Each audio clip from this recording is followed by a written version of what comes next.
prazer muito grande dar início a essa atividade, que é a conferência A Sociologia Latino-Americana Hoje, Percepção a partir de Alas, que nos será brindada pela professora Nora Garita. Nora é doutora em Sociologia, professora da Universidade de Costa Rica, como já se falou hoje. Paulo já fez a apresentação com mais detalhes. O tema pessoal de investigação, de pesquisa de Nora, mais saliente é o tema referente à questão da mulher ou aos estudos da mulher, mas ela tem experiências com outras temáticas e, nos últimos anos, à frente da Associação Latino-Americana de Sociologia, lhe toca cada vez mais, digamos, sondar o clima e a extensão e a amplitude do que se faz no campo da sociologia na América Latina e, com certeza, essa experiência vivenciada, além de estudada, que vai nos trazer hoje, Nora, na sua reflexão. Então, com um enorme prazer, nós passamos a palavra à professora Nora Garita.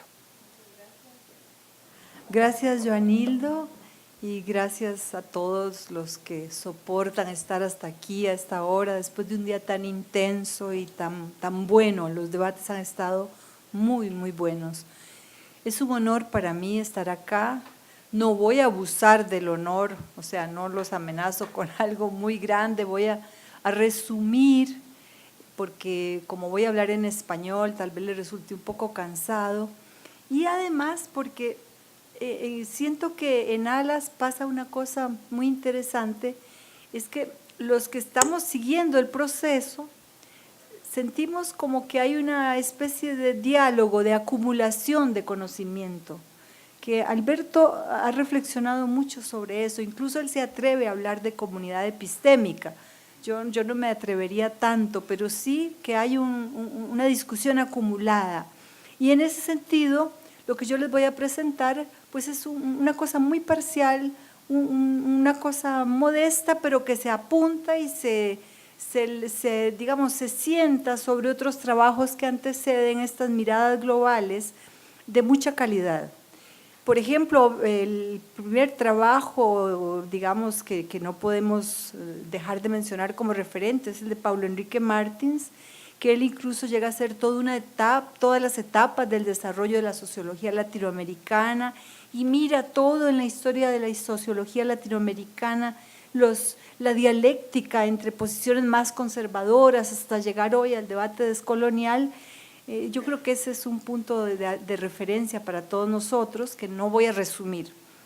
Otro punto de referencia importantísimo de alguien que está aquí presente es el trabajo de José Vicente, también sobre una mirada global de la sociología latinoamericana, brillante trabajo también, y creo que todos ya es parte de nuestro bagaje en la mochila con que nos movemos en ALAS, tampoco lo voy a resumir. Y luego está el trabajo de Marcelo Arnold, muy interesante, donde Marcelo lo que hizo fue una mirada, una lectura personal sobre lo que él llamó estilos de hacer sociología.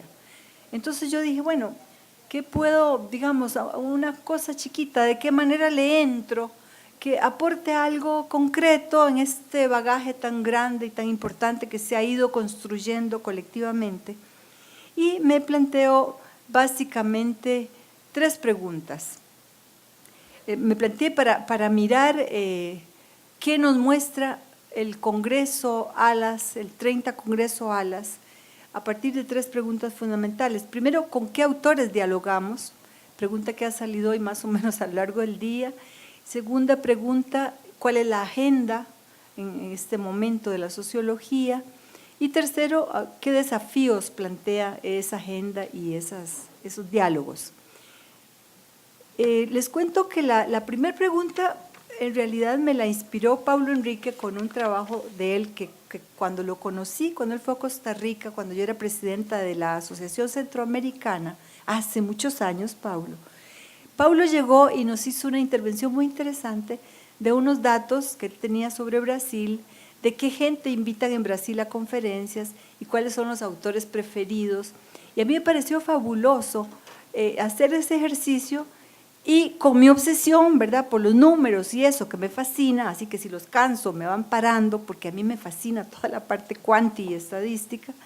Entonces me puse a darle seguimiento a varios congresos con esta pregunta, ¿con qué autores dialogamos?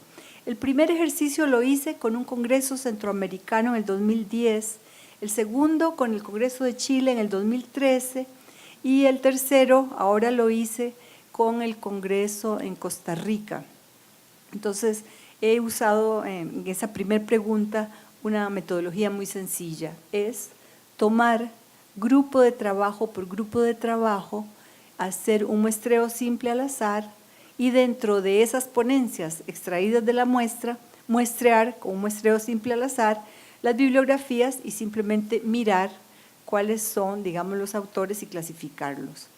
Entonces, es un primer dato que hoy yo le mencionaba a Breno, que es un dato muy simple, pero que los quiero lanzar estos datos más para provocar interpretaciones de cuáles son los diálogos que nosotros sostenemos. Ese tema salió hoy, que lo planteaba Milton, por ejemplo, qué autores revisitar y cuáles no. Todo ese tema, entonces, a través de un trabajito muy sencillo para responder esta primera pregunta. Haciendo el ejercicio grupo por grupo, no lo voy a repetir acá, al que le interese, con gusto yo le paso todos los datos así con mi obsesión. Nada más les voy a mencionar algunos que son, digamos, los más relevantes. Entonces, grupo por grupo hay, digamos, diálogos diferenciados. El tema, por ejemplo, que le interesa a Mercedes, que es el tema de todo lo que es la ciencia, la tecnología, en el Congreso de Chile, los autores brasileños, digamos los ponentes brasileños, citaban en primer lugar los autores europeos y norteamericanos, en segundo lugar autores brasileños y muy en tercer lugar autores de habla española latinoamericanos. En el caso de lo mismo, en ese congreso chileno, pero con los ponentes de habla española, el fenómeno era el mismo pero al revés. Los ponentes de habla española en este grupo de trabajo citaban en primer lugar los autores europeos y de Estados Unidos, en segundo lugar autores latinoamericanos de habla española y en tercer lugar muy poquitos autores brasileños. Y así fui grupo por grupo y cada congreso. En el Congreso de Costa Rica exactamente lo mismo para este GT. Y por otros GTs los comportamientos iban variando. Por ejemplo, no los quiero cansar. Cuando estén cansados me hacen así, si yo sigo obsesiva. En el caso, por ejemplo, de los trabajos de mujeres, es muy interesante porque ahí, según la convocatoria, creo yo, fueron volcándose las miradas a dialogar con autoras de un lado o del otro. Me explico. En el caso de Chile, la convocatoria de ese grupo de trabajo se llamó Género y Ciudadanía. Entonces, hay siempre el abismo de lenguas, ¿verdad? Las que estudian género en Brasil citan más autoras brasileiras, las otras autoras de América Latina, no de lengua brasilera. Pero en el caso de Chile fue muy fuerte la mirada hacia la literatura feminista europea. Pero casi que se comprende porque el tema de las ciudadanías, género y ciudadanías, ha sido muy trabajado por feministas españolas, francesas, etc. En Costa Rica lo convocamos de otra manera, lo llamamos feminismos latinoamericanos.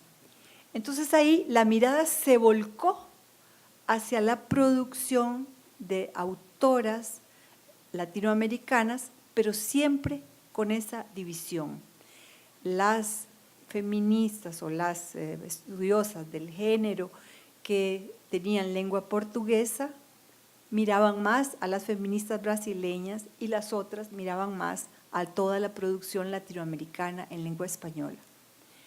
En el caso de los trabajos metodológicos, por ejemplo, a mí los grupos de trabajo de metodología y epistemología me parece a mí lamentable, porque por un lado las ponencias muestran avances increíbles, interesantísimos, las ponencias de todos los grupos de trabajo. Sin embargo, esto ocurrió en el centroamericano, en el de Chile de ALAS y en el de Costa Rica de ALAS. A la hora de citar autores, digamos que sí clasificarlos.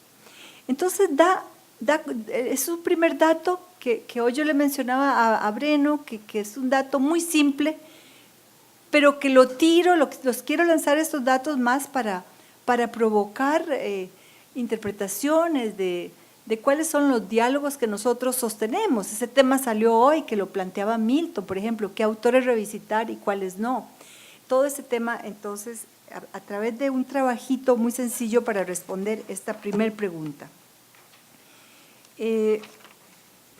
Haciendo el ejercicio grupo por grupo, no lo voy a repetir acá, al que le interese, con gusto yo le paso todos los datos, así con mi obsesión. Nada más les voy a mencionar algunos que son, digamos, los más relevantes. Entonces, grupo por grupo hay, digamos, diálogos diferenciados. El tema, por ejemplo, que le interesa a Mercedes, que es el tema de todo lo que es la ciencia, la tecnología, en el Congreso de Chile, los autores brasileños, digamos, los ponentes brasileños, citaban, en primer lugar, los autores europeos y norteamericanos, en segundo lugar, autores brasileños y muy en tercer lugar, autores de habla española latinoamericanos. En el caso de lo mismo en ese congreso chileno, pero con los ponentes de habla española, el fenómeno era el mismo pero al revés. Los ponentes de habla española en este grupo de trabajo citaban en primer lugar los autores europeos y de Estados Unidos, en segundo lugar autores latinoamericanos de habla española y en tercer lugar muy poquitos autores brasileños. Y así fui grupo por grupo y cada congreso. En el Congreso de Costa Rica exactamente lo mismo para este GT. Y por otros GTs los comportamientos iban variando. Por ejemplo, no los quiero cansar, cuando estén cansados me hacen así, si yo sigo obsesiva. En el caso, por ejemplo, de los trabajos de mujeres, es muy interesante porque ahí, según la convocatoria, creo yo, fueron volcándose las miradas a dialogar con autoras de un lado o del otro. Me explico. En el caso de Chile, la convocatoria de ese grupo de trabajo se llamó Género y Ciudadanía. Entonces, hay siempre el abismo de lenguas, ¿verdad? Las que estudian género en Brasil citan más autoras brasileiras, las otras autoras de América Latina, no de lengua brasilera. Pero en el caso de Chile fue muy fuerte la mirada hacia la literatura feminista europea. Pero casi que se comprende porque el tema de las ciudadanías, género y ciudadanías, ha sido muy trabajado por feministas españolas, francesas, etc. En Costa Rica lo convocamos de otra manera, lo llamamos feminismos latinoamericanos. Entonces ahí la mirada se volcó hacia la producción de autoras latinoamericanas, pero siempre con esa división. Las feministas o las estudiosas del género que tenían lengua portuguesa miraban más a las feministas brasileñas y las otras miraban más a toda la producción latinoamericana en lengua española. En el caso de los trabajos metodológicos, por ejemplo, a mí los grupos de trabajo de metodología y epistemología me parece a mí lamentable, porque por un lado las ponencias muestran avances increíbles, interesantísimos, las ponencias de todos los grupos de trabajo. Sin embargo, esto ocurrió en el centroamericano, en el de Chile de ALAS y en el de Costa Rica de ALAS. A la hora de citar autores, digamos que legitimen un trabajo, una reflexión, son gringos, son autores de los Estados Unidos la mayoría o europeos. Entonces, con avances metodológicos importantísimos que hay y que están reflejados en las ponencias, sin embargo, para legitimar el trabajo se cita autores siempre del norte epistémico, por decirlo así, ¿verdad? Bueno, entonces así van variando por grupos de trabajo. En el caso de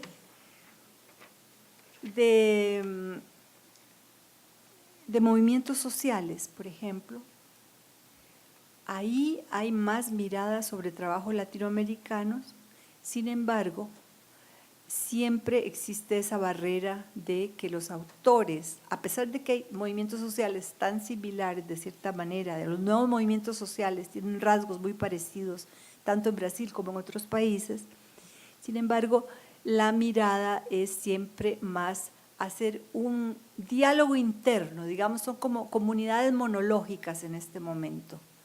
Los autores que estudian movimientos sociales brasileños miran hacia los movimientos sociales en Brasil y más a los autores brasileños, y los de habla española miran más hacia movimientos sociales y hacia autores de estudios de movimientos sociales en lengua española. Algunas excepciones honrosas, una de las cuales está aquí sentado, que es Breno Bringel, que Breno tiene no solo trabajos en colaboración con gente de habla española, sino que él también, digamos, conoce mucho la bibliografía que se produce, digamos, todo esto con excepciones, ¿no? En general, en los grupos de trabajo de movimientos sociales, se rompe más la barrera, como si los movimientos mismos lograran hacernos reflexionar en las ciencias sociales de otra manera ya. Pero creo que este dato es importante, nada más lo voy a resumir. Podría seguir hasta la obsesión en los 32 grupos, pero puedo resumirlo un poquito para atrás, por adelante, digo, antes, el otro. No, ese que acá, espera. Sí, este fue en Chile, vean el grafiquito. En Chile, las dos primeras barras, este es el gráfico de las ponencias, ya este es el resumen, este es el promedio. El promedio siempre esconde diferencias, ¿no? Esas diferencias por GT, pero este es el promedio. Las dos primeras barras son, este es el de ponentes brasileiros. Las dos primeras barras son cómo las ponencias de brasileños citan en primer lugar en promedio autores brasileños, esa es la columna azul, y los otros son las editoriales brasileñas. Y luego vean que la cuarta barra es los autores de lengua española latinoamericanos que se citan en promedio en el Congreso de Chile, los ponentes brasileños. Este es el resumen de lo que les estoy planteando. Hay aquí dos temas. Uno es la circulación de los textos, que tiene que ver con esas barras de las editoriales, pero hay otro que es el tema de la colonialidad de la mirada, diría Paulo, ¿verdad? O diría Jaime Ríos, esa es la colonialidad de la mirada, con quienes nos legitimamos y a quienes miramos. Y también yo creo que podríamos hasta ver acá un fenómeno tal vez herencia de la dictadura brasileña, nos atreveríamos hasta a pensar, porque antes de la dictadura, como se habló hoy en la mesa anterior, la mirada fue totalmente cruzada. Digamos, nosotros nos formamos estudiando a Cardoso, Faleto, a Vania Bambirra, ¿verdad? La sociología brasileña era importantísima. Y es que el problema no es que no haya producción, es que no nos estamos mirando, ¿verdad? No nos estamos, yo creo que este es un desafío en la docencia para todos nosotros y también un desafío para ALAS concretamente. ¿Qué podemos hacer para acercar estos mundos que se encuentran en los congresos pero no se encuentran realmente? Ese es el otro, ¿qué sigue? No. Ajá.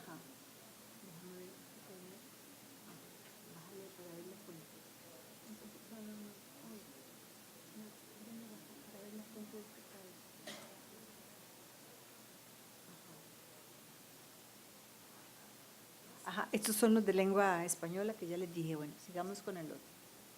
Ahora veamos los autores con que se dialogó en Costa Rica. Estos son los ponentes brasileños. La primer barrita chiquita son autores latinoamericanos de habla española. La segunda barra grande son las citas de los brasileños sobre Brasil.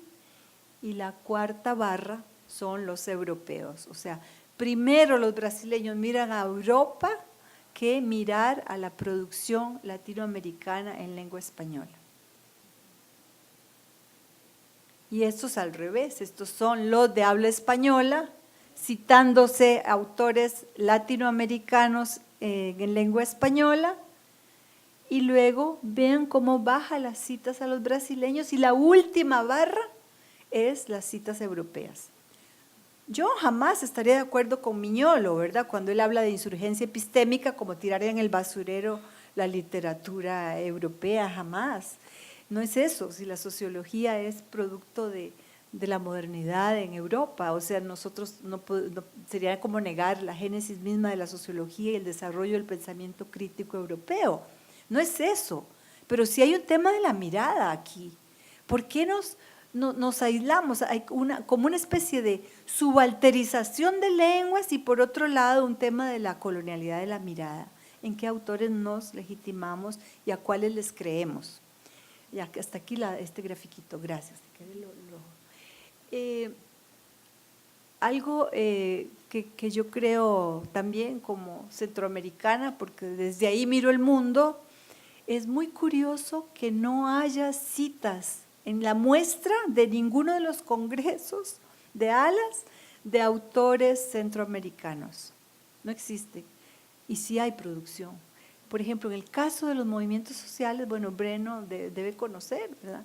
Hay autores excelentes o autores no nacidos en Centroamérica, pero que conviven ahí con nosotros y producen, como es el caso de Paul Almeida, o como autores como Cisca Raventós, Montserrat Zagot, digamos que hay gente de muchísima producción, son absolutamente ignorados por el resto, porque es una región invisible también en su producción académica, invisibilizada y subalterizada. Bueno, entonces yo creo que la primera pregunta, el grafiquito lo resume. Ven como el Locuanti también tiene su encanto, porque nos resumió un tema que hay que sacarle más punta, ¿verdad? Y muchos desafíos nos plantea este tema. La otra pregunta, lo que yo hice fue ver todo el tema de las agendas. El tema de las agendas hoy ha estado saliendo a lo largo de los debates. Yo creo que, digamos que nos permite como ubicar bien qué es lo que se está produciendo y además un poco entender las razones históricas de los cambios de las agendas. Lo primero que yo quería recordarles es cómo en los grandes informes mundiales sobre la producción en las ciencias sociales del mundo, América Latina aparece casi nada. Recordemos los famosos informes, bueno, hay uno ya viejo, pero es que es el referente, que es el informe de UNESCO sobre el estado mundial de la ciencia social en el mundo. En ese informe se ve en los gráficos una barra gigante, es la producción de Europa y Estados Unidos, y una cositita chiquitita, chiquitita, chiquitita, es la producción latinoamericana. Ahora, si uno les cree, pues claro que se lo creyó, pero cuando se pone a analizar cómo fueron construidos esos datos, se les caen los datos. Porque resulta, vean el pequeño detalle, Ellos construyen los datos, la UNESCO y todos los informes oficiales, a partir de las indexaciones Ulrich y Thomson. Y resulta que Ulrich y Thomson indexan producciones en inglés. Entonces aquí tenemos nosotros un desafío. ¿Nos vamos todos a poner a estudiar inglés para producir en inglés? No, de ninguna manera. Yo creo que el tema no es ese. El tema es la dignidad de la lengua, ¿verdad? El tema es otro. El tema es cómo hacer nuestros propios índices, cómo hacer nosotros respetar nuestra producción, cómo ir a los foros mundiales de sociología a exponer nuestros trabajos y cómo defender, digamos, todo lo que significa el derecho a producir en su lengua. Hoy me encantó que Pablo mencionara el lado positivo de la herencia colonial en el sentido de la lengua. ¿Se dan cuenta que yo les estoy hablando en español y veo por las risas y las caras que me están entendiendo? Y yo todo el día he pasado fascinada escuchándolos en portugués y entiendo todo. Vaya usted a la Comunidad Europea, a la Unión Europea, cada documento de Estrasburgo, cada página lo traducen a 18 idiomas. ¿Se dan cuenta? El costo, porque no entiende un tipo de Irlanda, no entiende el griego y no entiende el alemán y no entiende el francés. Y nosotros tenemos este tesoro de nuestra comunicación en la lengua española y portuguesa. En todo caso, en ALAS yo creo que tenemos que seguirlo manteniendo, porque es un bagaje histórico importantísimo. Bueno, entonces, este es el tema de la lengua que tiene que ver también con la mirada de cómo nos vemos y cómo nos ubican, ¿no? Porque si nosotros nos ponemos a ver los congresos de ALAS, hoy conversábamos de las razones de por qué es válido mirar la sociología latinoamericana a partir de un congreso de ALAS, las razones son muchas. Primero, por la capacidad de convocatoria. Imagínense ustedes que a Montevideo llegaron 9,000 resúmenes. Quiere decir que hay producción, ¿verdad? Y quiere decir que ALAS tiene capacidad de convocatoria, pero hay producción que mostrar. Segundo, a los congresos de ALAS van no solo la gente que trabajamos en las universidades, sino que van oficiantes de la sociología que trabajan en ministerios, en ONGs, en organismos, en comunidades. Entonces, la mirada en los congresos enriquece mucho la producción de lo que se hacen los sociólogos. Yo creo que esas son algunas de las razones por las que es válido mirar desde un congreso. Bueno, entonces, para acercarme yo al tema de las agendas, primero, y digamos, ejemplificando a partir de algo que para mí es muy conocido, voy a resumir así chiquitito, un poco la historia de las agendas en la sociología centroamericana. Y pido disculpas, pero no puedo ser de otra manera. Soy una mujer nacida en Centroamérica y desde ahí miro el mundo. Entonces, desde ahí les voy a contar el tema de las agendas. Lo primero es que, digamos, siempre hay en la construcción de agendas muchos, digamos, fuerzas y actores que van definiendo las agendas y todos los condicionantes históricos también. Y está también todo el tema del dinero en juego. En el caso de Centroamérica se los ejemplifico porque es así como el ejemplo que podemos dar en clase, ¿verdad?, de cómo se construyen las agendas. Más o menos la historia se resume así. En la primera etapa de institucionalización de la sociología, todo el tema que atraviesa es el desarrollo, en todas las variantes, modelos de desarrollo, la posición cepalina, toda la discusión de la dependencia, todo eso llega en Centroamérica, fijado sobre todo por CEPAL y por las universidades públicas, digamos la temática, llega hasta el triunfo de la Revolución Sandinista. Con el triunfo de la Revolución Sandinista en el 79, cambia la agenda y la agenda se vuelve mucho más política. Entonces ahí los temas son mucho más democracia, Fuerzas Armadas, campesinado y revolución, temas muy políticos. Pero ocurre otro fenómeno, es que empieza a llegar mucha plata a Centroamérica, mucha plata, para investigar, pero plata que condiciona la temática. Entonces, ahí, digamos, en una visión más,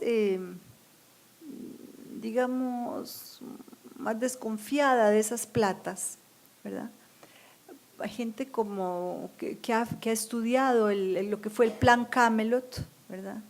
Decían que el Plan Camelot era millones de dólares que Estados Unidos mandó a Centroamérica para hacer investigación contra insurgente. Pero luego hubo mucha polémica en torno al Plan Camelot y digamos como que se diluyó los millones de dólares aprobados y aparecieron de otra manera esas platas, a través de ONGs. Entonces hay una ONGización de la investigación. Ya no son las universidades públicas las que van a definir solamente ellas la agenda, sino que las ONGs la definen en tanto los dineros vienen condicionados a ciertos temas. Entonces se va complejizando quién define y cómo se definen las agendas. Primero el contexto histórico, obviamente, porque es muy político el momento. También las universidades y también lo están definiendo ya las platas. Empiezan los estudios, por ejemplo, la aparición de miles de sectas religiosas, ¿verdad? Con plata que viene también en una onda contrainsurgente y también muchos estudios interesantes sobre esas mismas sectas y sobre religión. Pero es que hay un dinero ahí que circula, que ese dinero hay que irlo estudiando. Bueno, esto llega hasta, acuérdense ustedes, no sé si tienen presente la historia de Centroamérica, pero en Centroamérica hubo 50 años de guerra, ¿verdad? Entonces, mientras ya se había ganado la revolución sandinista, aún estaban en guerra El Salvador y Guatemala, pero se llega a los acuerdos de paz en el 96. Cuando se llega a los acuerdos de paz, ¿qué pasa? Que se llega a la paz, se llega a la democracia, como ya hablaba Milton, pero es la democracia en un contexto neoliberal. Entonces, nada por lo que se había peleado, casi nada se ganó. Digamos, las mismas causas que produjeron la guerra estaban ahí y más bien agudizada toda la desigualdad por todo el modelo neoliberal impuesto. Sin embargo, las condiciones democráticas hicieron que muchos malestares se canalizaran a través de nuevos movimientos sociales. Y entonces irrumpen en la escena centroamericana movimientos con cuerpo, las mujeres, los indígenas, los negros asociándose a las uniones del Caribe centroamericano, los movimientos lésbicos, trans, muchísima variedad de movimientos ya no adscritos a partidos políticos, sino más bien movimientos de nuevo tipo en ese sentido, más culturales, más identitarios. Y entonces la agenda de la investigación varió y se amplió. Se amplió a toda la temática, digamos, más identitaria, cultural. Y yo creo, bueno, este es como el ejemplo claro de cómo el contexto hace variar la agenda. Creo que esto es el mismo caso de América Latina, ¿verdad? Donde las mismas fuerzas siempre entran en juego para ir definiendo el tema de las agendas. Todo esto antes de plantearles una especie de radiografía de las agendas que yo encontré en ese Congreso 30 de ALAS. ¿Qué procedimiento seguí? Bueno, un procedimiento maravilloso a los que nos gusta lo cuantitativo. Es que hay un procedimiento que da resultados muy sencillos, muy simples, que es hacer clusters, y que permite procesar cantidades gigantescas de información, gigantes, para dar un resultado concreto y chiquito. Entonces, yo lo que hice fue, aquí no hice muestra, sino tomé todas las ponencias del Congreso y las metí y empecé a hacer clústeres. ¿Por qué lo hice así? Porque yo no quería justamente ver la agenda limitándome a ver los grupos de trabajo que había, porque esa fue la agenda a la cual convocó ALAS, ¿verdad? En cada congreso se convoca a a unos, digamos, ejes de trabajo, a unos grupos de trabajo. Yo quería ver si había algo que atravesara los grupos de trabajo y que nos diera realmente la agenda que la gente está trabajando y que mandaba la ponencia ajustada según su temática a los grupos de trabajo. Pero digamos, ¿cuáles eran como las grandes inquietudes que atravesaban el Congreso? Y para eso los clústeres son perfectos. Lo primero interesante que apareció era la importancia del tema del desarrollo. Lo creíamos desaparecido, pero está vivito y coleando. Vean, el tema del desarrollo, recuerden ustedes, digamos, hay trabajos como el de Rolando Franco y otros trabajos, que nos hablan de que los 25 primeros años de la sociología latinoamericana, en general, giran en torno al desarrollo. Pero vean qué cosa más interesante. En el Congreso de Alas vuelve a aparecer, atravesando muchos GTs, las inquietudes del desarrollo, en torno al desarrollo, pero ya no de la misma manera en que se trabajó antes. Ya no se discuten los modelos de desarrollo, ya no se discute tanto la teoría, sino que hay una mirada más local o a políticas de desarrollo, o lo más teórico que hay y que es muy interesante es toda la polémica que empiezan a llamar postdesarrollo. Digamos que es la crítica al desarrollo como tal, ¿verdad? Eso es el desarrollo, sea el modelo que sea, llámese como se llame, nos ha llevado a esta catástrofe climática. Y entonces veamos qué puede construirse después de eso. Entonces, es una variante interesante, digamos, cómo hay miradas muy locales.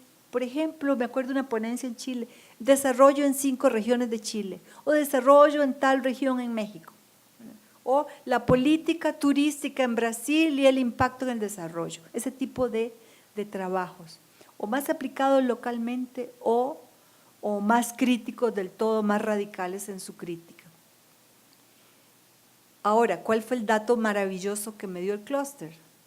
Óiganlo bien, 57% del total de ponencias, o sea que atraviesa muchísimos grupos, presentaron preocupaciones por el desarrollo. O sea, es un tema, ¿verdad? Si yo hubiera sumado solo las ponencias de los grupos llamados desarrollo a los cuales convocamos, no me da este dato, porque este dato es impresionante, es más de la mitad de la gente está pensando todavía en temas ligados al desarrollo. Y hay variantes nacionales también. Yo empecé a introducir variantes por la nacionalidad del ponente, y entonces hay variantes. Por ejemplo, en el caso de Argentina, un poco en la línea de Mercedes, interesa mucho el desarrollo y la tecnología. O en el caso de Brasil, hay muchas ponencias que se interesan por desarrollo y ciudad, desarrollo y violencia, como los efectos que ha producido el desarrollo en la configuración de las ciudades o fenómenos urbanos. En el caso de Costa Rica, porcentualmente muy chiquito el tema, muy chiquita la cantidad, pero era más la preocupación del desarrollo sostenible. O en el caso de todos los trabajos sobre movimientos sociales, ambientalistas, o en el caso de algunos ponentes bolivianos o ecuatorianos, más bien ahí va en la línea de qué están diciendo a nosotros las construcciones en torno al buen vivir, ¿verdad? Para poder construir algo diferente a lo que ha sido el desarrollo. Digamos, va más en esa línea de una especie de sustentabilidad radical que llamaría Gudinas, en el sentido de no más concesiones en nombre de la sostenibilidad, sino plantear una cosa absolutamente nueva con participación de las comunidades en la gestión de los bienes comunes, y por ahí va entonces la discusión del postdesarrollo. También hay temáticas siempre que hoy en los debates han salido, las temáticas de siempre, digamos, temáticas como las que planteó Emir, como las que se plantearon hoy, que son las clásicas de la sociología y que vienen y que hoy planteaba Milton, si hay que revisitarlas y son temáticas eternas y que seguiremos revisitando, que son temáticas de democracia, Estado, hegemonía de Estados Unidos en América Latina, discusiones teóricas sobre las acciones colectivas, tema de la pobreza. Bueno. En el caso de las dinámicas de los actores sociales, hay muchísima cantidad de trabajos muy interesantes. Yo creo que, y ahí tal vez tengo un sesgo, pero me leí todos los trabajos sobre acciones colectivas y es muy interesante que desde ahí es donde, a pesar de que hay una cantidad enorme de trabajos descriptivos, casi etnográficos, que describen acciones colectivas en tal comunidad, muchísimos, y que son subteorizados, digamos, no hay teoría realmente, aunque citen a Tilly o citen a Turenne, en la realidad esa teoría no está ahí, ¿verdad? Es como una legitimación nada más. Hay cantidad de trabajos, pero muchísimos. Sin embargo, es en el caso de los movimientos sociales de mujeres o movimientos sociales medioambientales, socioambientales, donde hay mucho aporte teórico propio. Yo creo que los feminismos están haciendo realmente teoría feminista y esa teoría feminista no es escuchada ni es leída por la gente que no trabaja en feminismos y es una lástima. Hay toda una discusión epistemológica en los feminismos que yo creo que debe ser escuchada porque es una pérdida para quien no la siga. Después, en el caso de toda esta polémica que planteaba Flavia, del neoextractivismo y todo eso tiene que ver con las críticas que se hacen siempre contemplando la lucha de los movimientos sociales. Es que, digamos, es como una consecuencia del análisis de esos movimientos, digamos, como en el caso de países como Ecuador y Bolivia, cuyos movimientos sociales logran ser tan radicales que hacen una fundación constituyente de un Estado, ¿verdad? Con estados declarados plurinacionales y donde por primera vez en la historia de la humanidad en esas constituciones aparecen los derechos de la naturaleza. Es que vean la trascendencia de esas constituciones, ¿verdad? Por primera vez, y quien ha estudiado esto es Zaffaroni, en el sentido que es un aporte universal, que la naturaleza tenga derechos a nivel constitucional, como justamente en esos países la contradicción con los movimientos sociales viene a estar dada por todo el tema del neoextractivismo. Entonces, desde ahí, desde los que analizan esa contradicción, es muy interesante porque son los que están gestando como una mirada nueva. Ahí uno lee que hay categorías nuevas, que hay realmente un interés teórico por construir algo, alguna propuesta en torno a eso. Y yo me he detenido un poco a hablarles de estos trabajos sobre movimientos sociales porque creo que es ahí, al menos ese es mi diagnóstico, donde hay que impulsar, ya que son los movimientos sociales los que nos están, digamos, haciendo pensar más y avanzar en este momento, más en categorías nuevas, y avanzar en teoría, que tenemos que apostarle más. Por ahí es que estamos desde ALAS propiciando, y valga el comercial, que lo hago entre paréntesis, esta convocatoria de pasantías de investigación Pueblos en Movimiento, así las llamamos. Vean que es interesante, sigo con el comercial y sigo en el paréntesis. Les pagamos el boleto a Costa Rica, ida y vuelta. 4 meses bien pagaditos, casi $2,000 para que investiguen en Pueblos en Movimiento. Y luego se regresan a su país, boleto de vuelta pagado, para terminar en 4 meses un artículo, acompañados de autoridades latinoamericanas, expertos, o sea, el proyecto es divino. ¿Cuál es el objetivo?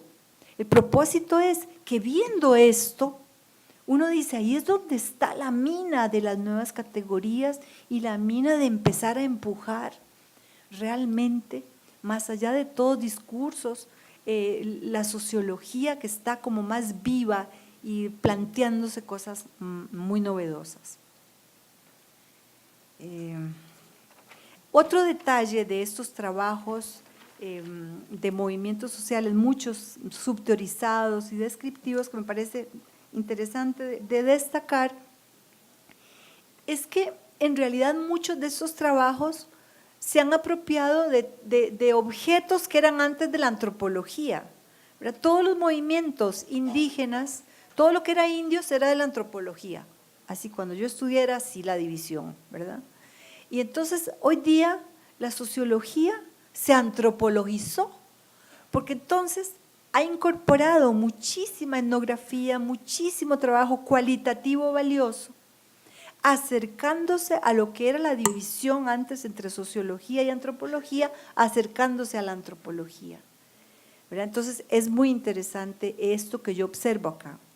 Muchos de estos temas aparecieron también en el Congreso de Chile, en lo que Marcelo Arnold llamó un estilo testimonial y militante, ¿verdad? En lo que él llamaba ese estilo de sociología. Y Marcelo señala en su trabajo que él ve ahí dos riesgos en ese tipo de trabajo: el particularismo relativista y la descontextualización. Yo creo que él tiene razón, ¿verdad? Porque muchos de estos trabajos descontextualizan los movimientos sociales. Cuidado que obviamente tiene Breno en sus trabajos, porque él siempre contextualiza el estudio de los movimientos sociales y los pone en diálogo con qué tipo de Estado, etcétera. Pero sí hay abundancia de trabajos de ese tipo. Sin embargo, yo le añadiría a lo de Marcelo muchos aspectos positivos de estos trabajos. En primer lugar, lo que hoy Pablo señalaba es que hay un desplazamiento, ya no se está mirando solamente, no es que se descarte, pero no solamente la contradicción trabajo-capital, sino que se está mirando también otras jerarquías que existen en las desigualdades, lo que llaman las feministas la interseccionalidad, ¿verdad? Porque estos trabajos están mirando cómo se intersecciona la clase con la etnia, con el género, con las lenguas, con etcétera, ¿no? Con las regiones. Entonces, son trabajos que yo les veo ese lado positivo, digamos. No es que ya no se haga análisis de la relación, de la contradicción capital-trabajo, es que de alguna manera se articula de otra manera, en interseccionalidades mucho más ricas. Y aquí vemos el aporte de feministas y obviamente la huella de Aníbal Quijano detrás de esto, en todo el tema de la colonialidad y la interseccionalidad de opresiones como la etnia y la clase. Bueno, y yo creo el otro aspecto que yo le señalaría a Marcelo también es que este aspecto positivo que ya les hablé, de que la sociología no ha perdido su perfil, su propio, digamos, devenir como disciplina sociológica, pero sí es más transdisciplinaria sin perder perfil propio. Y yo creo que eso es una cosa muy interesante que se está dando en la sociología latinoamericana. En síntesis, yo diría que la sociología latinoamericana es muy fructífera en producción, aunque de escasa visibilidad a nivel mundial. Muy rica en temáticas nuevas, se incorporó lo cotidiano, las subjetividades, el cuerpo, las emociones, se mantienen viejos temas con novedosos abordajes y se plantea grandes desafíos como ciencia social para entender los movimientos sociales y que también tiene muchos avances metodológicos que dar. Puntualizando esto que digo, en primer lugar, bueno, la necesidad de digamos, ir más allá de estos estudios de casos, ya los tenemos, ya están. Bueno, ahora, ¿qué hacemos con esto? Atrevámonos a hacer categorías y teorizar. Segundo, todos los retos metodológicos, y lo voy a decir citando una frase que fue dicha al final del Congreso en Costa Rica. Nosotros hicimos un foro académico y ahí una persona definió muy bien los retos en el campo de la metodología y se los voy a leer. Dice: En la sociología latinoamericana hay metodologías innovadoras que deben rescatarse y difundirse. Por ejemplo, la incorporación de técnicas lúdicas, particularmente en investigación acerca de la niñez o grupos de jóvenes. También se ha venido haciendo esfuerzos en el diálogo de saberes, en la investigación-acción, la investigación cualitativa, en la metodología participativa, y logran revisiones metodológicas de gran importancia. Sin embargo, ahí mismo se señalaba cómo todos estos avances están invisibilizados, no se citan unos a otros, y creo que aquí también tenemos un campo importante en ALAS para hacer algo con esta, digamos, la necesidad de difundir todas estas innovaciones metodológicas. Y un desafío para nosotros como docentes también en la parte docente. Lo otro es que yo creo que ese tema de la invisibilización de la sociología a nivel mundial requiere un esfuerzo más sistemático de parte de ALAS y de todos nosotros. Primero, un esfuerzo editorial. A mí se me ocurre que podríamos hacer algo como una editorial que siempre produjera un trabajo hecho en español y otro en portugués sobre algún tema.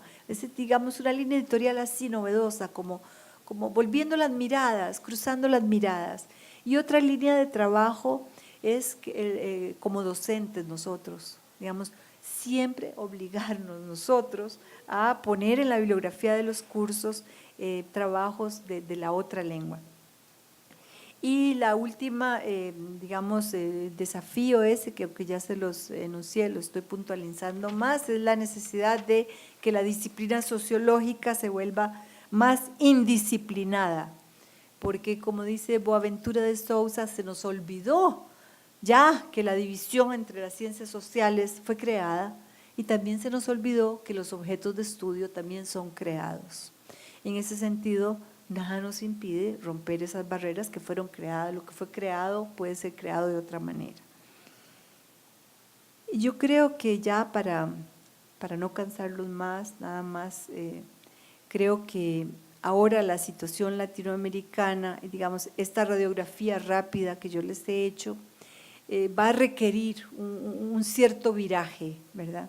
Un cierto viraje a ciertas temáticas, a revisitar temas y a una mirada tal vez más política, porque el tiempo de incertidumbre que vivimos requiere, digamos, una mayor urgencia en ciertos temas. Y creo que se van a ir dando este viraje que siempre se ha dado en los momentos de urgencia, porque esta sociología latinoamericana siempre, desde el inicio, se ha debatido entre el rigor y el compromiso, ¿verdad? En el caso centroamericano, en tiempos de guerra, realmente la sociología militante fue una sociología de guerra, entonces se sacrificaba a veces calidad por la urgencia.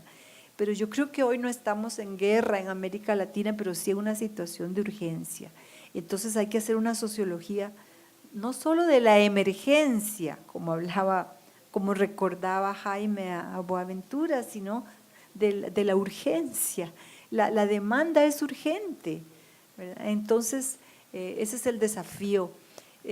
Como dice Bauman, la sociología en general tiene como propósito romper las cortinas, romper el telón.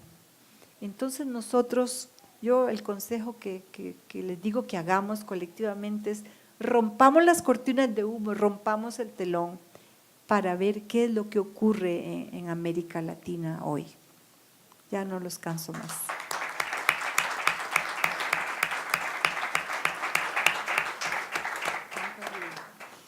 Muito obrigado, Nora. Nós abrimos, então, para uma rodada de debates, perguntas, comentários que vocês queiram fazer. Vamos reunir um pequeno bloco. Depois das respostas de Nora, a gente sonda a energia do auditório para fazer um novo bloco. Mas, enfim, primeiro eu recolho alguns nomes.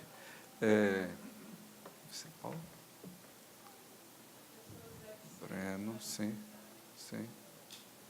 Quem mais? Lília. O hagamos una ronda, Joanildo. Veo que la gente está cansada. Puede ser una ronda. Sim. ¿Les parece? Bueno, como quieran. Ok.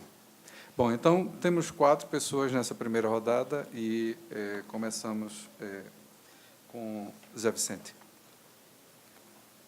Bueno, muchas gracias por su conferencia. Me parece que este tema es central. Primero, porque los autores de Latinoamérica no son citados en la sociología del norte. Hay estudios que demuestran que el poder en los boards de los periódicos científicos es mayoritariamente de gente del norte, ¿no? Pero creo que tú das una solución que es este bilingüismo, ¿no? O sea, para superar el abismo de la lengua hay que incentivar a estas producciones bilingües. Hay algunos libros en Claxo que lo hacen. Por supuesto que la oportunidad de accesar libremente por Redalic, Cielo o por Claxo es muy importante. Quizás ALAS podría ser como un cruzamiento de informaciones, de links, para que uno pudiera atravesar el problema de la no disponibilidad de libros físicos cada vez más, ¿no? Pero ahí me parece que esta idea del bilingüismo es central. Y quizás ALAS podría sugerir algunos libros de síntesis, como esos manuales que hay en Inglaterra, ¿no? Que no sea la última investigación de alguno, pero que sea una síntesis del campo en su continente o en su país o su región. Eso quizás podría nos fornecer una especie de manuales en el gran sentido del término, o sea, de demostrar la ciencia que está siendo hecha de modo bastante profundo en nuestros países.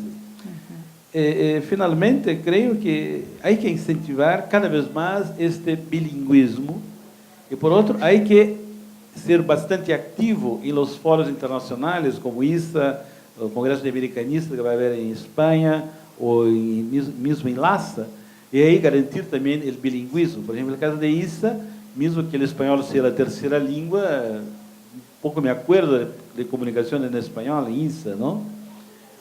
Por eso creo que, mas en fin, me parece que la idea que para superar este abismo de la lengua, el bilingüismo, portugués y español, por lo menos, sería fundamental. Le agradezco su ponencia. Mientras pasan el micrófono, José Vicente, un detalle. En la ISA ese espacio hay que ganarlo, pero por eso yo planteé la dignidad de la lengua. A mí me invitaron la ISA, primera vez que invitaban a ALAS a estar en el panel inaugural en Viena, y yo fui insoportable, pero no me importa. Y yo dije, voy si hablo en español. ¿Cómo? Sí, yo podría hablar en el inglés del Caribe costarricense, que es el mío, pero puedo hablar en mi lengua, que es el español. Y hablé en español. Y allá ellos que veían cómo traducía. Porque es que hay una dignidad de la lengua. Yo creo que eso nos tiene que…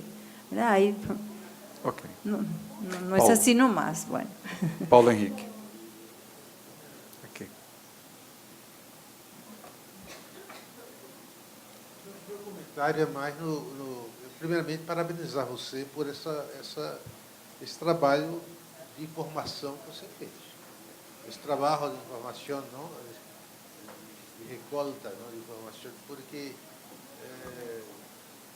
há alguns congressos que está se mantendo um nível de muita demanda, não?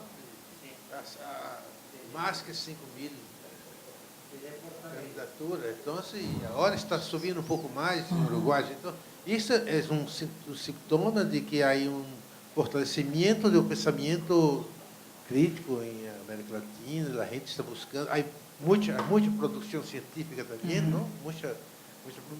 Muitas vezes não tem qualidade, como tu lo disse, não? Que é trabalho descritivo e se usa uma teoria, mas em geral há mais que aumento, há também uma qualidade.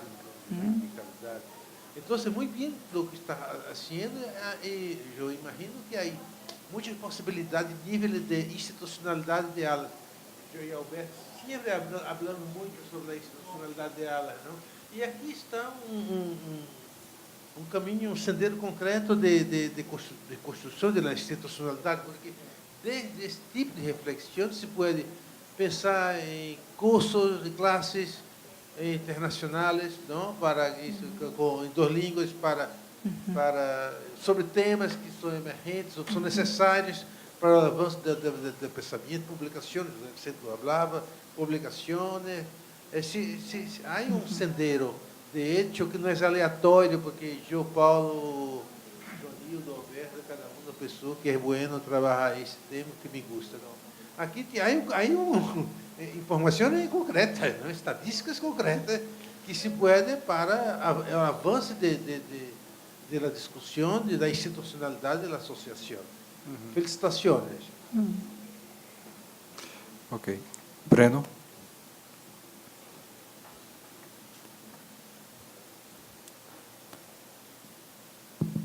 Bueno, muchas gracias también, Nora, por la hermosa ponencia y me parece por este esfuerzo, ¿no?, de pensar cuestiones más generales de retos, ¿no?, que tenemos para la sociología latinoamericana y para ALAS también, a partir de algo concreto, ¿no?, que es una investigación a partir de los resultados de las ponencias, de los congresos, y eso me parece que es la base de sustentación que nos permite luego volar, ¿no? Entonces, en ese sentido, felicitarte también. Mucho se citó en la mesa anterior a Octavio Yanni. Octavio Yanni tuvo un libro muy importante que es muy poco recordado hoy, que se publicó en el año 71, que se llama Sociología de la Sociología Latinoamericana. Ese era un libro muy interesante de Octavio Yanni, que se publicó en castellano y en portugués por Civilización Brasileira, en el que discutía muchas de las cosas que estamos planteando hoy, ¿no? Me parece que lo que has hecho acá es un ejercicio de sociología de la sociología latinoamericana, en el mejor de los términos. Y acá quisiera plantearte dos cuestiones en diálogo con lo que has discutido, ¿no? La primera es si has logrado, a partir de los datos que tienes, pensar no solo con qué autores dialogamos, sino un paso más que sería cómo dialogamos con estos autores, ¿no? Porque cuando miramos a la relación de las citaciones, por ejemplo, y vemos, bueno, pues que de los autores hispanohablantes hay un mayor diálogo entre ellos o entre nosotros y con los autores europeos o norteamericanos, sería interesante pensar qué tipo de diálogo es ese, ¿no?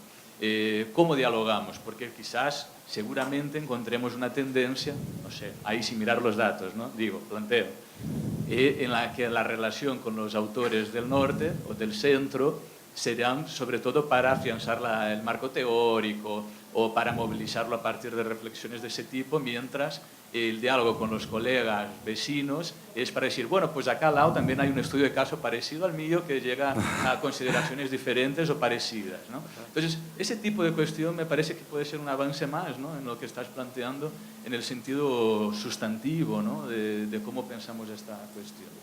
El segundo punto, la segunda sugerencia, cuestión, ¿no?, tiene que ver con una cuestión muy delicada que me parece que salió durante todo el día de hoy, que es qué leer de lugares que no conocemos. Y no parece una pregunta tonta, ¿no?, porque cuando el dato que traes de la primera parte de tu exposición es muy relevante, es decir, bueno, los brasileños desconocen el debate del resto de la región, por eso no lo citan. No es simplemente porque son totalmente autocentrados, tal, es porque no lo leen. No lo leen, no lo conocen mucho, no dialogan con eso. Y pasa al revés también. Entonces me parece que eso es una cuestión interesante porque a pesar de la crítica del debate postcolonial y descolonial contemporáneo, seguimos canonizando y etiquetando algunas referencias de autores importantes de determinados lugares que no siempre son las principales referencias sobre determinados temas, ¿no? Yo me acuerdo de esta conversación con Paulo en Buenos Aires, con Alberto, en el Foro Sur-Sur, aquel que hicimos en Buenos Aires, en el cual Sujata Patel, ¿no?, una indiana que fue muy activa en la ISA, me decía, Breno, pero no sé qué pasa, ¿no?, me invitaste una vez a Río, a Brasil, y ahora me invitaron 5 veces. Voy a Brasil todos los años. Bueno, se convirtió en la persona de referencia en Brasil sobre la India, por ejemplo, ¿no? O ese tipo de conexión que al final, bueno, recorrimos siempre a la misma persona o a 2 o 3 personas en un país como la India, que tiene una sociología riquísima, ¿no? Entonces eso nos ciega. Y ahí la cuestión de fondo, más sustantiva, y con eso acabo para no hablar de tanto, es una vuelta a la ponencia de Pablo, ¿no?, de esta mañana. ¿Cuáles son las bases de la sociología transnacional? Porque serían sostenidas o sustentadas por comunidades nacionales, ¿no? Es decir, para conocer la sociología colombiana, ¿qué hacemos? O nos vamos al colegio, al Congreso Colombiano de Sociología, o simplemente ver lo que hacen los colombianos en la ISA quizás no sea suficiente, ¿no? Ese tipo de tensiones me parece que son interesantes también para no reproducir, digamos, ¿no?, estas canonizaciones que también criticamos. Ok. Fechamos, então, essa rodada com Lília. Porque já colocaram as questões. Ok. Então, bom, Alberto havia pedido, então, para completar os 4, eu passo a Alberto e depois Nora, então, responde.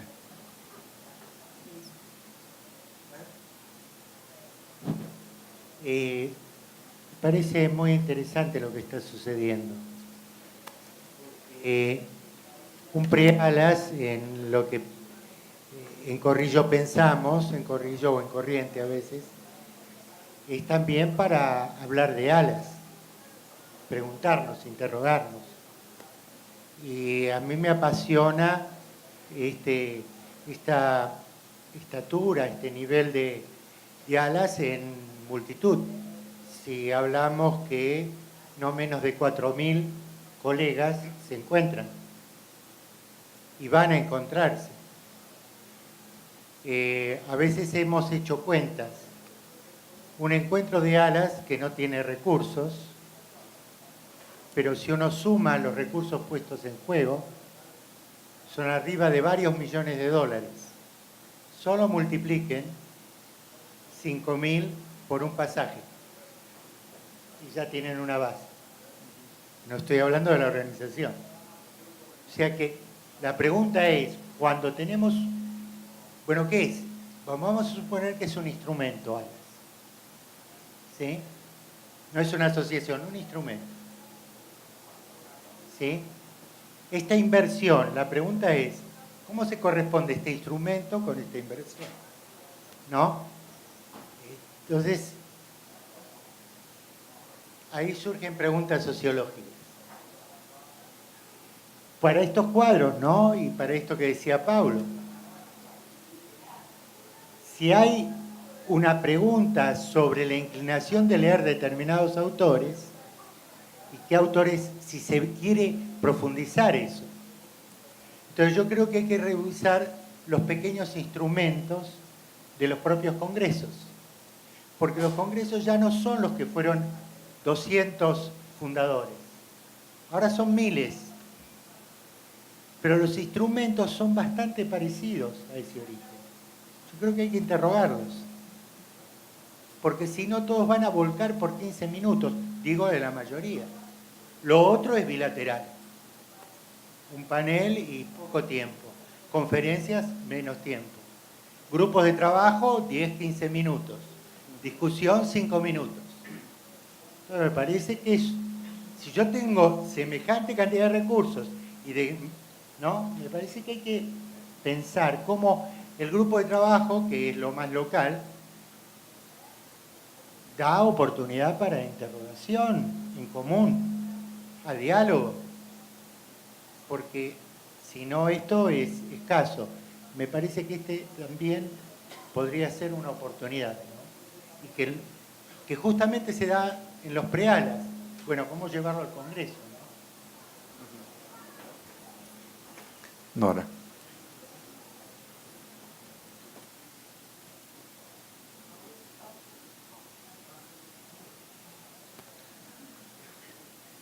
Si yo lo tengo aquí, mira, yo esperando el micrófono.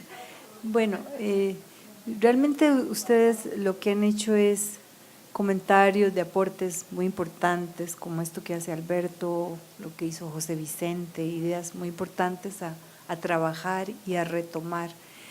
La pregunta concreta de Breno, sí, yo me la he planteado,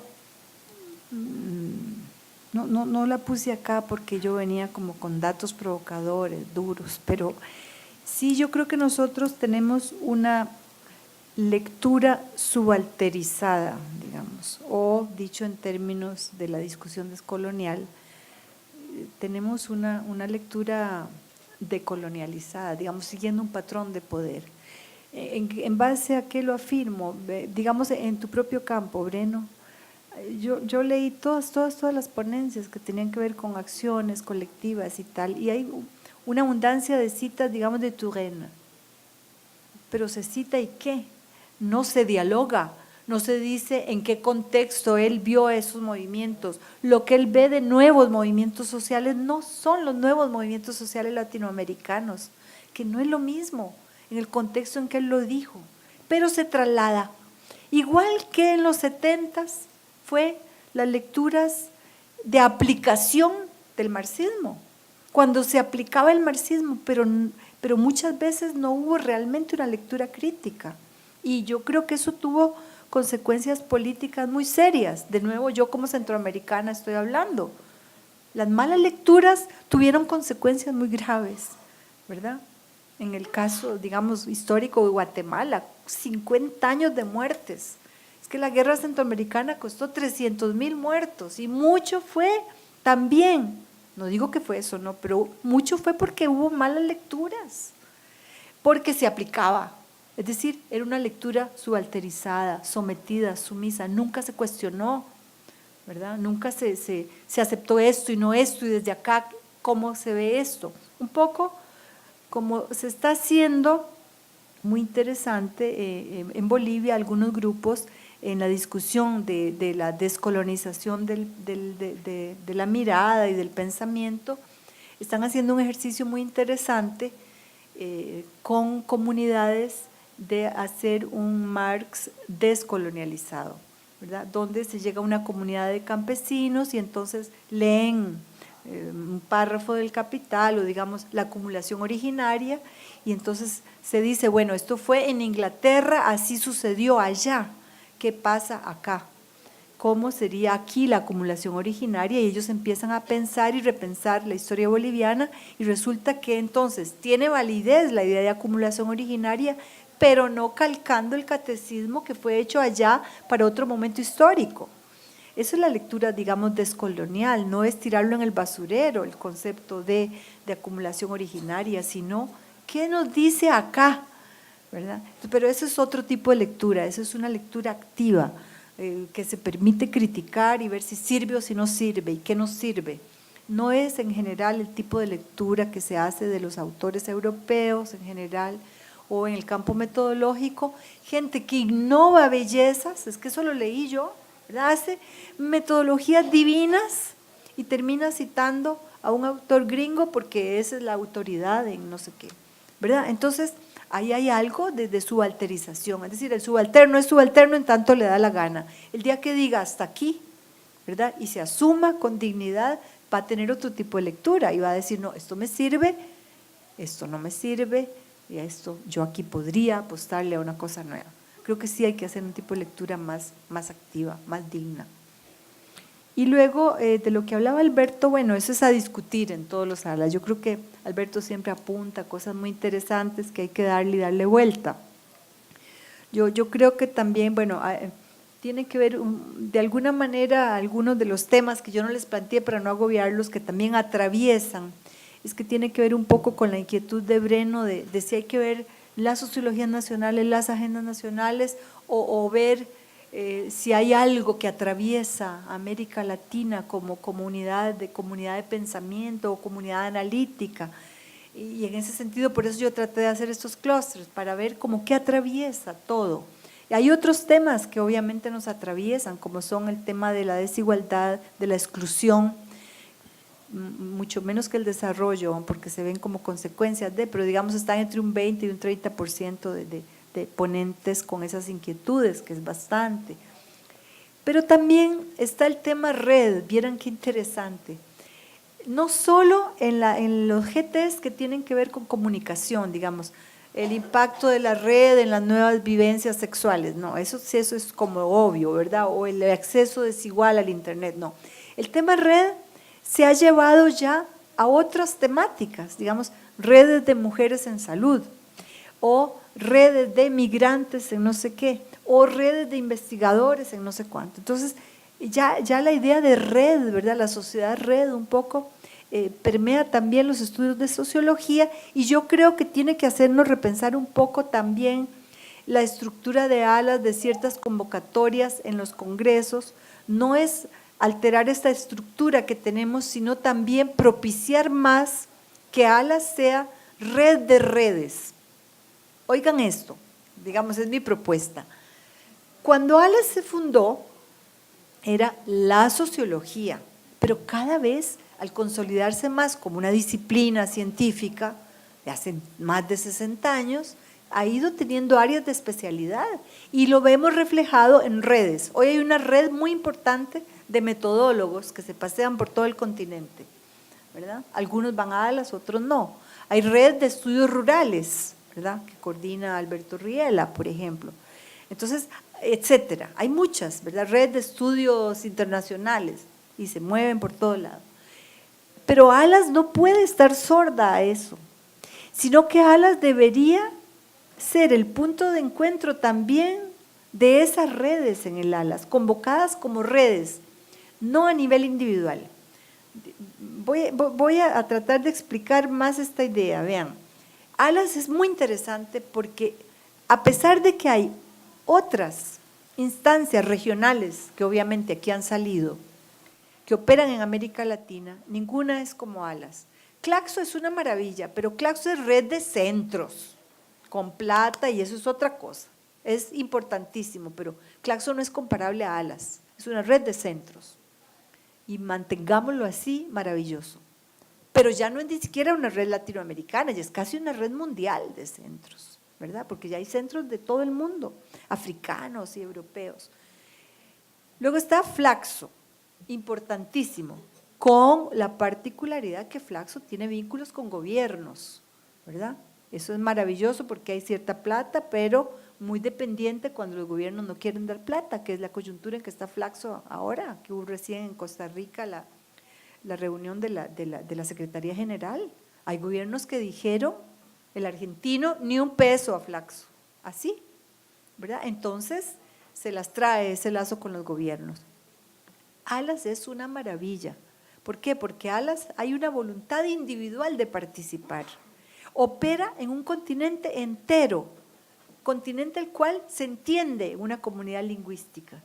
Entonces yo creo, y además con una gran tradición, yo creo que eso no lo debemos jamás abandonar, pero sí irnos como adaptando. Por eso yo creo que la idea de que ALAS abre el espacio, ser red de redes, convocarlas como tales a las redes, plantea ahora ya un nuevo desafío organizativo. ¿Okay? Y lo otro es la necesidad digamos, el estatuto jurídico, que eso lo vamos a discutir. Yo tengo una propuesta, lo discutiremos en Lima. Así que los invitamos al Pre-ALAS de Lima, a los que les interese el tema del estatuto jurídico de ALAS. Y muchísimas gracias por esta escucha y este bello diálogo. Ok. Bom, eu ainda não tinha desistido de que outras questões pudessem surgir. Se houver, nós temos espaço assegurado. Alô, alô. Só Ok. queria dar um aviso para o pessoal que está voltando. Eu espero que amanhã esteja aí, mas se por acaso não puder, dentro de 3 dias no máximo, todas as nossas sessões por painel estarão sendo divulgadas pelo YouTube. Então, Pre-ALAS no mundo. Por painel, procurem Pre-ALAS Brasília, que vai estar lá. Bom, gente, então eu quero agradecer a Nora pela sua excelente contribuição nessa conferência, que é a nossa conferência inicial do encontro, e convidar todo mundo para estar aqui conosco amanhã. O dia será um pouco mais curto do que hoje. Espero que todo mundo volte com energia, que as libações noturnas de hoje vão ajudar a liberar. Obrigado, boa noite.